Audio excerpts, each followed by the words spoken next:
Hello friends, good morning. हम mechanism of reactions में पढ़ रहे थे कि किस तरह से किसी भी रासायनिक अभिक्रिया की क्रियाविधि बहुत महत्वपूर्ण होती है और हमने इसको हम किन किन विधियों द्वारा ज्ञात कर सकते हैं। तो पहली विधि मैंने आपको बताई थी प्रोडक्ट एनालिसिस, ये उत्पाद विश्लेषण द्वारा ज्ञात कर सकते हैं। दूसरी इंटरमीडिएट का पहचान करके कर सकते हैं। आज हम पढ़ेंगे तीसरी समस्थानिक विधि या आइसोटोपिक मेथड। अभिक्रिया की क्रियाविधि के विषय में कई जानकारियां अभिकारक अणु में किसी परमाणु का समस्थानिक प्रतिस्थापित करके और प्राप्त उत्पाद में उस समस्थानिक की स्थिति ज्ञात करके की जा सकती है। फॉर एग्जाम्पल, उदाहरण के लिए कैनिज़ारो अभिक्रिया में बेंजल्डिहाइड के दो अणु को सांद्र क्षार विलयन में गर्म करने पर एक अणु का अल्कोहल में अपचयन हो जाता है तथा दूसरे अणु का कार्बोक्सिलिक अणु में ऑक्सीकरण हो जाता है। अब हम एग्जाम्पल लेते हैं बेंजल्डिहाइड C6H5CHO के स्थान पर यदि हम ड्यूटेरेटेड बेंजल्डिहाइड लेते हैं तो निम्न प्रकार की अभिक्रिया होगी। आप रिएक्शन देखिए, रिएक्शन में है 2C6H5CDO OH के साथ रिएक्शन करा रहे हैं तो जो प्रोडक्ट मिल रहा है C6H5CDOH। इस अभिक्रिया में ड्यूटेरियम बेंजिल अल्कोहल में उपस्थित है, अतः दो एल्डिहाइड में से एक के कार्बोनिल कार्बन परमाणु पर उपस्थित हाइड्रोजन परमाणु या ड्यूटेरियम दूसरे एल्डिहाइड के कार्बोनिल कार्बन पर स्थानांतरित हो जाता है। इसके अनुसार अभिक्रिया की क्रियाविधि निम्न प्रकार होनी चाहिए। C6H5COH, अब आप देखिए ये हमें C6H5COOH और CHOH यानी कि एक अणु जो है वो अल्कोहल में अपचयित होगा और दूसरा जो है वो कार्बोक्सिलिक समूह में ऑक्सीकृत हो जाता है। समस्थानिक प्रभाव क्या होता है? समस्थानिक प्रभाव आइसोटोपिक इफेक्ट, किसी परमाणु और उसके समस्थानिक का रासायनिक व्यवहार समान होता है परंतु उनकी रासायनिक अभिक्रियाओं के वेग में बहुत अधिक अंतर होता है। अतः यौगिक में किसी परमाणु को उसके समस्थानिक द्वारा प्रतिस्थापित करने पर रासायनिक अभिक्रिया में वेग का परिवर्तन जो है उसे हम आइसोटोपिक इफेक्ट या समस्थानिक प्रभाव कहते हैं। दूसरा मेथड जो है वो है आपकी गतिज विधि, अनुगतिक विधि या गतिज विधि, मॉलिक्यूलर काइनेटिक मेथड। किसी भी अभिक्रिया की अभिक्रिया कोटि ज्ञात करने पर या उसका ऑर्डर ऑफ रिएक्शन ज्ञात करने पर उसकी क्रियाविधि को निर्धारित किया जा सकता है। उदाहरण के लिए प्राथमिक एल्किल हैलाइड जैसे मैथिल ब्रोमाइड का क्षारीय जल अपघटन करने पर हमें निम्न अभिक्रिया प्राप्त होगी। CH3Br plus OH gives CH3OH plus Br। इसका वेग समीकरण निम्न प्रकार होगा। वेग, अब हम यहाँ पे इसकी वेलोसिटी निकालेंगे। Velocity is equal to K, ये एक स्थिरांक है K, CH3Br और OH।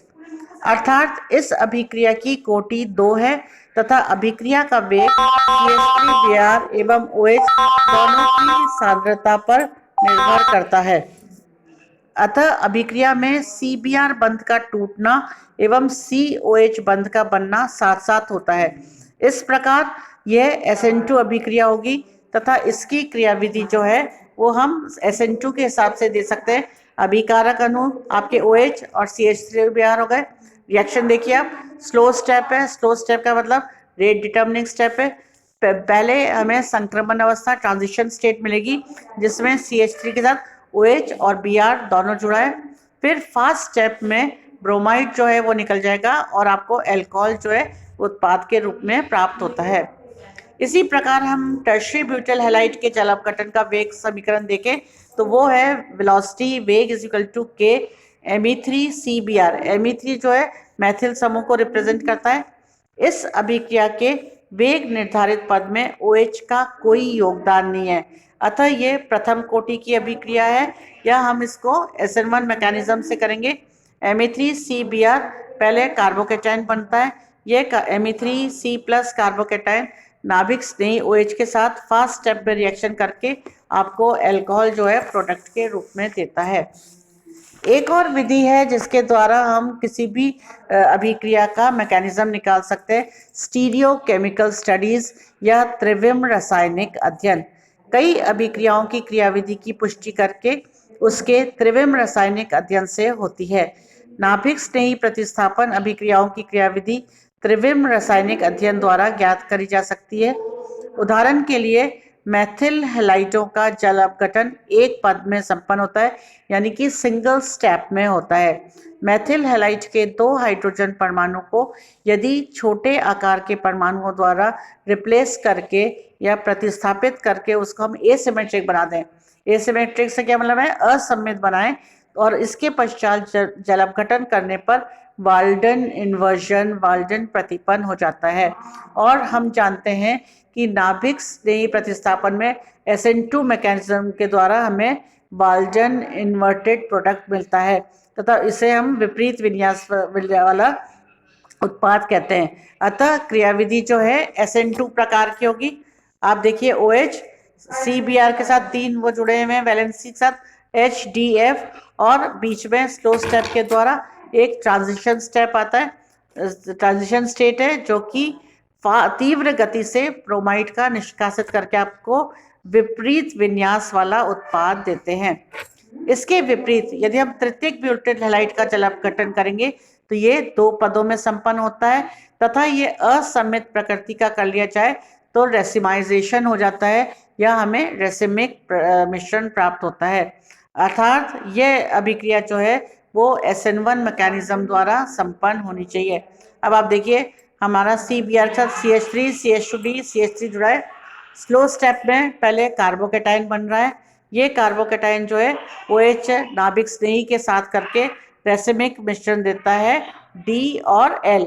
तो आप देखिए दोनों का विन्यास अलग है और ये रेसिमिक मिश्रण प्राप्त होता है। तो हम स्टीरियोकेमिकल स्टडीज के द्वारा भी किसी अभिक्रिया की क्रियाविधि ज्ञात कर सकते हैं। तो बच्चों आज हमने ये सभी मेथड्स पढ़े जिसके द्वारा हम मैकेनिज्म ज्ञात कर सकते हैं। अब नेक्स्ट टर्न पे हम नेक्स्ट चैप्टर पढ़ेंगे। धन्यवाद।